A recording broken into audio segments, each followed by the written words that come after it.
Assalamualaikum warahmatullahi wabarakatuh. Baik teman-teman, selamat datang di pertemuan yang ke-14 mata kuliah Arsitektur dan Organisasi Komputer. Pada pertemuan kali ini kita akan membahas topik yang sangat penting dalam dunia pemrosesan komputer modern, yaitu pipeline dan parallel processing. Tujuan utamanya dari pembelajaran ini adalah agar kita memahami bagaimana kedua teknik ini dapat meningkatkan kinerja CPU, membuat komputer bekerja lebih cepat, efisiensi, dan mampu memproses banyak instruksi dalam waktu bersamaan. Jadi, setelah pertemuan ini, kalian diharapkan itu bisa membedakan antara pipeline dan parallel processing serta mengetahui bagaimana keduanya bekerja dalam suatu sistem komputer. Lanjut.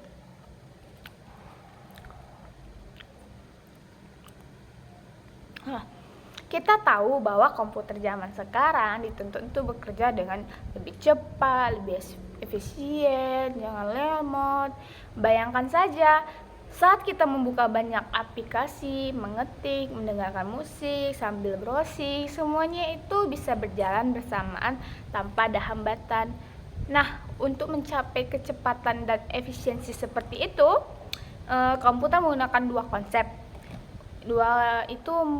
Ada dua konsep utama dalam arsitektur CPU, yaitu pipeline dan parallel processing.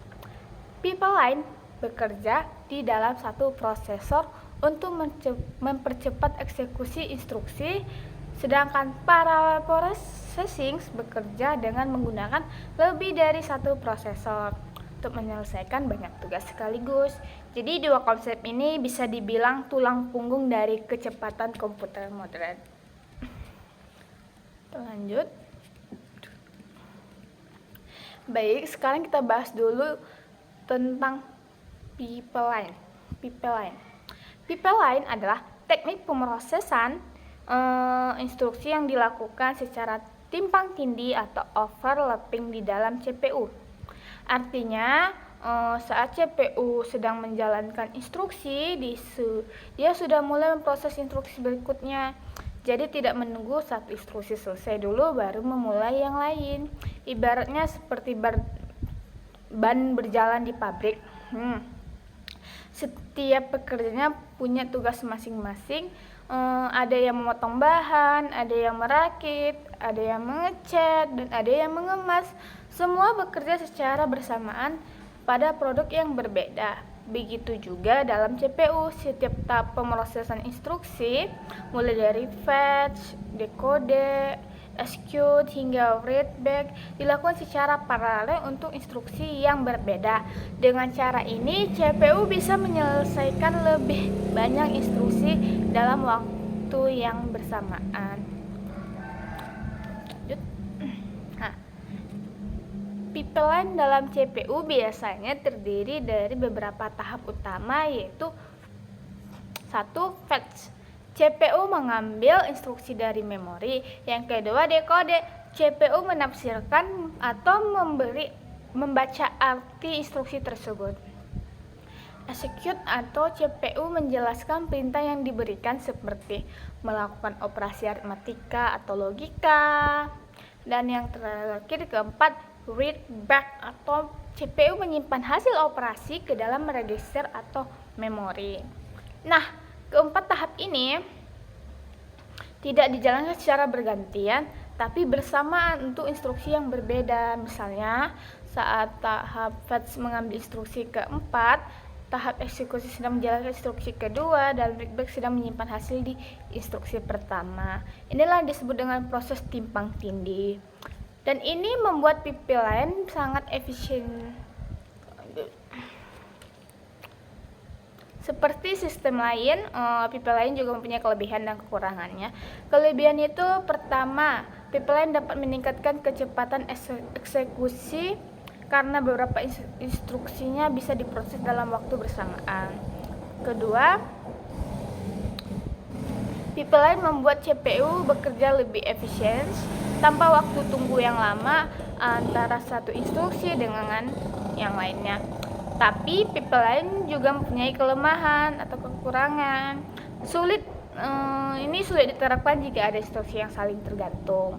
Misalnya hasil dari satu instruksi dapat dipakai oleh instruksi berikutnya. Baru CPU harus menunggu dulu hasilnya dan itu bisa memperlambat pipeline. Selain itu, tidak semua program cocok menggunakan pipeline, atau program yang strukturnya berurutan atau memiliki banyak percabangan justru bisa membuat pipeline tidak optimal. Jadi pipeline itu memang sangat berguna, tapi harus diterapkan pada kondisi yang sangat tepat.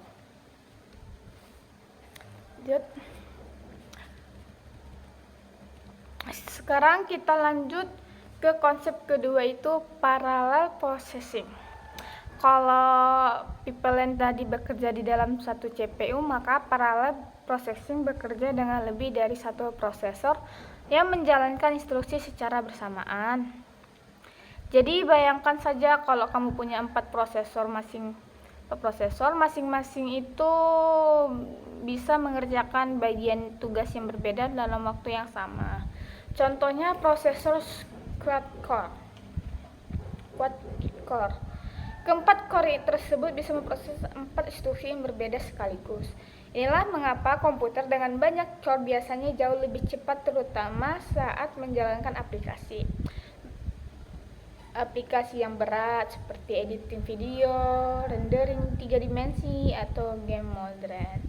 Parallel processing ini banyak digunakan di komputer server, superkomputer, dan komputer multicore seperti Intel Core i7, i9, dan seterusnya. Intinya kalau pipeline itu mempercepat atau satu jalur kerja, parallel processing itu memperbanyak jalur kerjanya. Lanjut. Nah, perbandingan pipeline versus parallel processing. Sekarang kita bandingkan keduanya biar lebih jelas ya. Kalau kita lihat tabel di slide ini,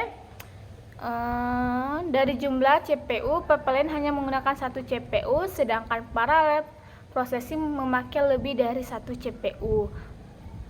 Dari cara kerjanya, pipeline bekerja dengan tumpang tindih antar instruksi, sementara parallel processing menjalankan instruksi secara bersamaan di CPU yang berbeda. Dari tujuannya, parallel fokus meningkatkan efisiensi CPU tunggal, sedangkan parallel processing bertujuan meningkatkan kecepatan sistem secara keseluruhan. Contohnya, pipeline banyak digunakan di prosesor seperti Intel Core i3, sementara parallel processing digunakan di prosesor kelas tinggi seperti Intel Core i9, supercluster, dan superkomputer. Jadi keduanya itu punya peran penting tergantung kebutuhan sistemnya.